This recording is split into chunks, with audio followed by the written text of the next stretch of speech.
Asian markets enjoyed another day of gains Thursday as energy firms tracked a surge in oil prices, while fears over Syria and a possible China-US trade war eased.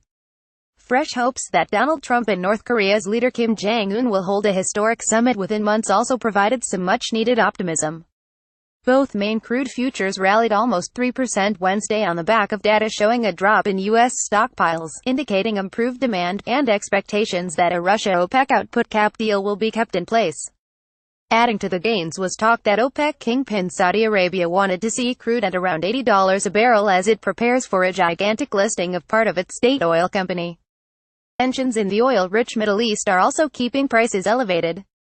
Brent and WTI, which are now sitting at levels not seen since the end of 2014, edged up further in Asia.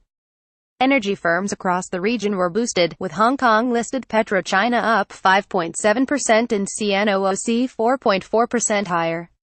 Woodside Petroleum added 1% in Sydney and INPEX put on a similar amount in Tokyo. That surprise draw on inventories in the U.S. appears to have changed the game despite the fact that we did see an increase in U.S. production. The market has looked past that, said Michael McCarthy, an analyst at CMC Markets in Sydney. With that increasing demand and some concerns about the supply side, a number of traders have been blindsided by this recent move. On equity markets, Tokyo ended 0.2% higher, while Hong Kong and Singapore each gained more than 1% and Shanghai added 0.8%. Sydney and Seoul both climbed 0.3%. Taipei, Wellington and Jakarta were also higher. In early European trade, London and Paris each rose 0.2%, but Frankfurt dipped 0.1%. The positive trading environment is a far cry from the unease felt at the start of the week after U.S.-led strikes on Syrian targets, in response to an alleged chemical attack, sparked worries of a confrontation with Russia, which is an ally of the Damascus regime. Trade, Syria risks ease. However, reports have suggested Russian President Vladimir Putin is looking to ease tensions as he faces fresh sanctions. China's announcement of a timetable to remove restrictions on foreign ownership in its car market, the world's biggest, also lifted optimism that a simmering trade war with the United States can be avoided. Tough rules on doing business in the country's auto sector had been a major source of anger for Trump, who has already threatened tariffs on billions of dollars of Chinese imports in recent weeks as part of his America First protectionist agenda. However, in its quarterly report on the U.S. economy, the Federal Reserve warned there were concerns about the trade tensions among businesses and farmers, who had seen prices rise already. The central bank's Beigebook report said the world's top economy continued to see moderate growth and it expected to lift interest rates twice more this year, having already hiked them in March. The biggest dynamic in the market right now is the growth story, Sandeep Bhagat, chief investment officer at Whittier Trust, told Bloomberg TV. We're in the midst of a synchronized global recovery and growth and corporate profits are rising, he added.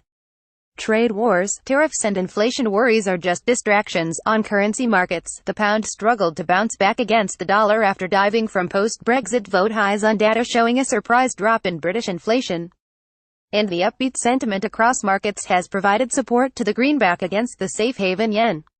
Key figures: Tokyo, Nikkei 225, up 0.2% at 22,191.18, close. Hong Kong, Hang Seng, up 1.4% at 30,708.44, close. Shanghai, Composite, up 0.8% at 3,117.38, close. London, FTSE 100, up 0.2% at 7,331.50 euro, dollar, down at $1.2373 from $1.2379 at 2,100 GMT. Dollar, yen, up at 107 yen and 46 cent from 107.23 pound. Dollar, down at $1.4194 from $1.4205. Oil, West Texas Intermediate, up 57 cents at $69.04 per barrel. Oil, Brent North Sea, up 66 cents at $74.14 per barrel. New York, Dow, down 0.2% at